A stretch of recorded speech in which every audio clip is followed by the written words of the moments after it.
નમસ્કાર, સીજી રસોઈમાં આપ સૌનું ખૂબ ખૂબ સ્વાગત છે। તો 1 વર્ષ સુધી સ્ટોર કરી શકાય ને એવો આજે આપણે છાશનો મસાલો ઘરે જ બનાવીશું।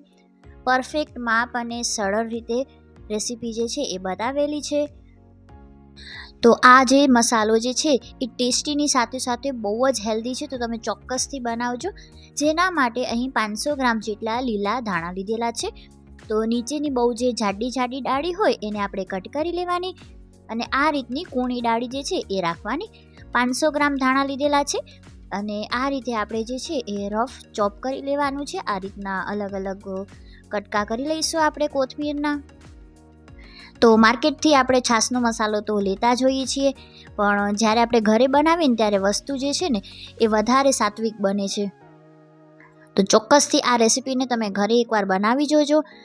500 ગ્રામ ધાણાની સાથે સાથે એક મોટો વાટકો ભરીને ફુદીનાના પાન લીધેલા છે। તો ફુદીનાની જાડી ડાળી નથી લેવાની, નીચેની ઝીણી ડાળી હોય કુમળી ડાળી એ લેવાની છે। તો એકદમ ઉપર સુધી વાટકો ભરેલો હતો ફુદીનાના પાનથી। સાથે સાથે આપણે અહીં 30 થી 40 પાંદડા જે છે એ મીઠા લીમડાના લઈશું। તો જેટલી પણ આપણે અહીં સામગ્રી ઉમેરી છે ને બધી એન્ટીઓક્સિડન્ટથી ભરપૂર છે અને શરીરને ખૂબ જ સારી એવી ઠંડક આપે છે। તો આ બધા જ પાન જે છે, કોથમીર, ફુદીનો અને લીમડો બધાને આપણે પંખા નીચે કોટનના કપડા ઉપર સરસ ધોઈને સૂકવી દેવાનું છે। એકદમ સરસ નળ નીચે છૂટ પાણીએ ધોવાના, કારણ કે બહુ જ માટીનો ભાગ હોય છે અને પંખા નીચે સૂકવવાના છે, આપણે તડકામાં નથી સૂકવવાના। તો 2 દિવસ લાગશે પંખા નીચે સૂકવતા, ટોટલી ડ્રાય થઈ જવા જોઈએ। તો સરસ આપણે પંખા નીચે એકદમ ક્રિસ્પી થાય ને ત્યાં સુધી સૂકવવા દેવાના છે। તમે જુઓ આ રીતે આપણે હાથ વડે પ્રેસ કરીએ ને તો આપમેળે જે છે ને પાવડર થઈ જવો જોઈએ। જરા પણ અંદર ભેજનું પ્રમાણ કે પાણીનો ભાગ હશે ને તો મસાલો જે છે ને આપણો બગડી જશે, એકદમ સૂકો પાવડર પણ નહીં બને। તમને જો મસાલામાં જે છે ને એ હળવી એવી તીખાશ ગમતી હોય ને તો આ બધી વસ્તુઓ સૂકવો ને સાથે 1 થી 2 તીખા મરચાં પણ સૂકવી દેજો ચોપ કરીને, તો મસાલામાં જે છે ને સરસ એવી તીખાશ પણ આવી જશે।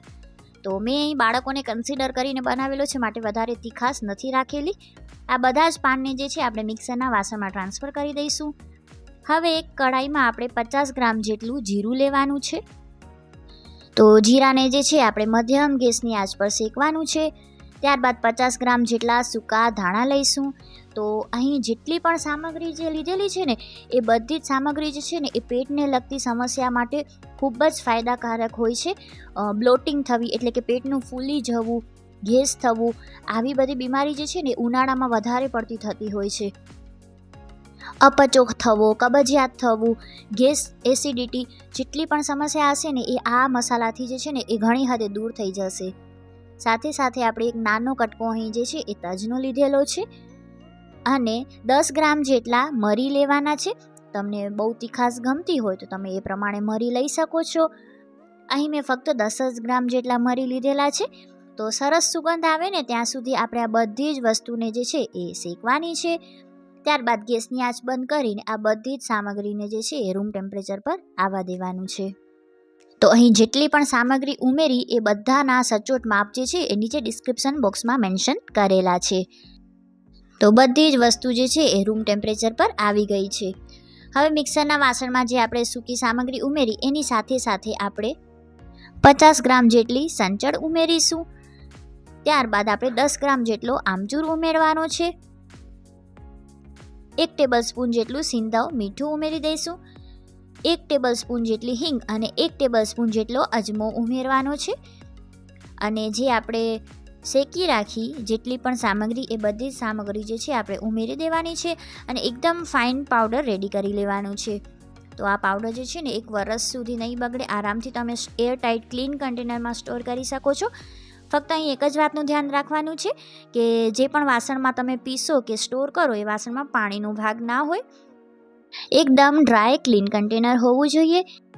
તો લગભગ ઉનાળામાં તો આપણે દરરોજ છાશ જે છે ને એ પીતા જોઈએ છીએ, ખાસ કરીને આપણે ગુજરાતીઓ। તો છાશમાં આ 1 ટીસ્પૂન જેટલો મસાલો તમે ઉમેરી દો ને એટલે બહુ જ ફાયદાકારક, પેટને ખૂબ જ ઠંડક આપે, ઘણી બધી બીમારીથી બચાવે આપણને। જો તમને આજની આ રેસીપી ઉપયોગી લાગી હોય કે પસંદ આવી હોય તો રેસીપીને લાઇક જરૂરથી કરજો। હજી સુધી ચેનલને સબસ્ક્રાઈબ ના કરી હોય તો ચેનલને સબસ્ક્રાઈબ પણ કરજો। બાજુમાં આપેલું બેલનું બટન જરૂરથી પ્રેસ કરજો, જેથી કરીને આવી જ રેસીપીના નોટિફિકેશન્સ તમને મળતા રહે. ફરી મળીશું નવી રેસીપી સાથે. ત્યાં સુધી આવજો.